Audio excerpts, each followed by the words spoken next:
श्री स्वामी समर्थ अवधूत चिंतन श्री गुरुदेव दत्त।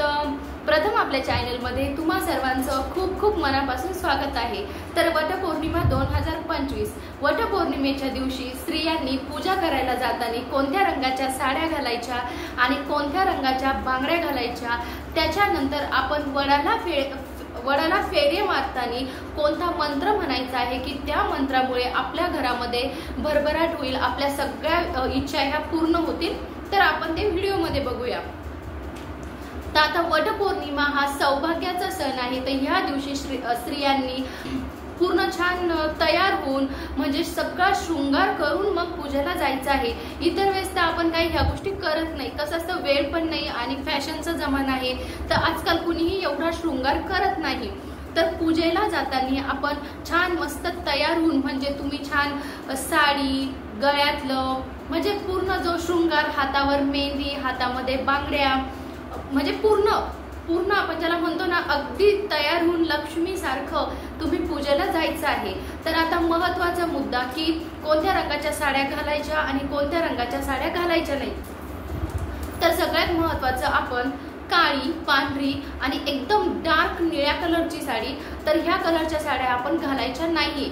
मग भरपूर बाकीचे कलर आहे की लाल कलर आहे, पिवळा आहे, ऑरेंज आहे, त्याच्यानंतर जांभळा कलर आहे, म्हणजे असे जे आपण नवरात्रामध्ये कलर घालतो ना बाकीचे, तर त्या कलरच्या साड्या तुम्ही घालायच्या आहेत। आता बांगड्या, तर आजकाल काय आहे की फॅशनचा जमाना आहे, जशी साडी तशाच मॅचिंग बांगड्या, तर ही आजकाल खूप ट्रेंडमध्ये आहे ही गोष्ट। पण तसं नाही, ह्या सणाला आणि मुळात आपल्या संस्कृतीमध्ये हिरव्या काचेच्या बांगड्यांना खूप जास्त महत्त्व आहे। तर किमान ह्या दिवशी तरी तुम्ही हिरव्या काचेच्या बांगड्या घालाव्यात, म्हणजे तुम्ही 6 घाला, 3 घाला, पण ह्या दिवशी काचेच्याच हिरव्या कलरच्या बांगड्या शक्यतो घालायच्या आहेत। आता कसं असतं की आपण जेव्हा पूजा करायला जातो तर आपण म्हणजे देवाकडे हेच मागत असतो की माझ्या नवऱ्याला दीर्घ आयुष्य लाभू दे, उत्तम आरोग्य लाभू दे। त्याचप्रमाणे आपण आपल्या मुलाबाळांसाठी सुद्धा हीच गोष्ट मागायची आहे, किंवा तुम्ही घरातल्या इतर मेंबर्ससाठी सुद्धा म्हणजे देवाकडे हीच प्रार्थना करू शकता। त्याच्यानंतर माझ्या घरामध्ये भरभराट होऊ दे, सुख, समृद्धी, शांतता, लक्ष्मी नांदू दे माझ्या घरामध्ये। तर आपण ह्या दिवशी देवाकडे ही प्रार्थना करायची आहे। तर आपण काय करतो, वडाच्या झाडाला आपण जेव्हा फेऱ्या मारतो तर तो सुती धागा आपण जेव्हा बांधतो आणि जेव्हा आपण फेऱ्या मारतो तर तेव्हा आपल्याला एक मंत्र म्हणायचा आहे। तर तो मंत्र मी तुम्हाला स्क्रीनवर देते। तो मंत्र तुम्ही म्हणजे जेव्हा पूजा करायला जाता त्याचा स्क्रीनशॉट पण काढून घेऊ शकता, किंवा तुम्ही तो मंत्र एका कागदावर पण लिहू शकता। तो मंत्र फक्त तुम्हाला एकदाच म्हणायचा आहे। तुम्ही वडाला 7 फेऱ्या मारताना तर केव्हाही म्हणा, पण तो मंत्र तुम्हाला एकदाच म्हणायचा आहे। आणि एखाद्या स्त्रीला जर मूलबाळ देखील होत नसेल ना, तर त्या स्त्रीनी सुद्धा देवाकडे ह्या दिवशी प्रार्थना करायची आहे।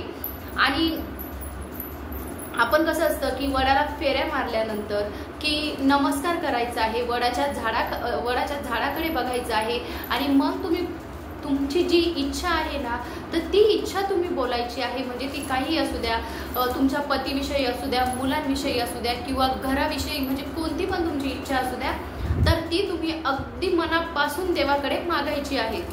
तर आपण अगदी मनोभावे म्हणजे वडाच्या झाडाकडे बघत देवाला प्रार्थना करायची आहे की तू माझ्या घरावर संकट येऊ नको देऊ, आणि जरी समजा माझ्या आयुष्यामध्ये काही दुःख आले तर ती पेलवण्याची ताकद तू मला दे। अशी प्रार्थना झाल्यानंतर आपण वटपौर्णिमेची आरती करायची आहे। आणि आता की अगदी छोटे छोटे काही नियम आहे थोडेफार, म्हणजे आपण इतर वेळेस पण जेव्हा उपवास असतो हे नियम तर आपण पाळतोच। कसं असतं की ह्या दिवशी मांसाहार करायचा नाही, म्हणजे अगदी अंडे देखील ह्या दिवशी करायचे नाही आपण। त्याच्यानंतर खोटं बोलायचं नाही ह्या दिवशी, थोरा मोठ्यांचा आपण आदर करायचा आहे।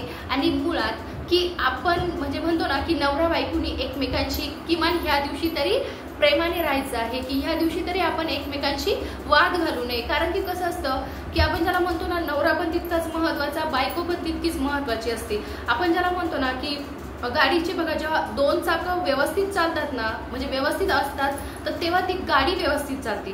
तसंच सेम संसाराचं पण आहे की आपण ज्याला म्हणतो ना की संसारामध्ये एक जरी कोणी हे झालं ना की तरी ते म्हणतो ना की गाडीचा पूर्ण बॅलन्स बिघडतो। तर त्याच्यामुळे कसं असतं की दोघांनी पण एकमेकांना मान सन्मान द्यायचा आहे। दोघंही खूप म्हणजे संसारामध्ये नवरा आणि बायको दोघंही खूप महत्त्वाचे आहेत, दोघांची पण भूमिका ही खूप महत्त्वाची आहे। अशा प्रकारे एकमेकांचा आदर करत एकमेकांशी प्रेमाने वागत आपण संसार करायचा आहे। तर व्हिडिओ आवडली असेल तर व्हिडिओला लाईक करा, चॅनलला सबस्क्राईब करा। भेटूया अशाच एका नवीन व्हिडिओ सोबत। श्री स्वामी समर्थ।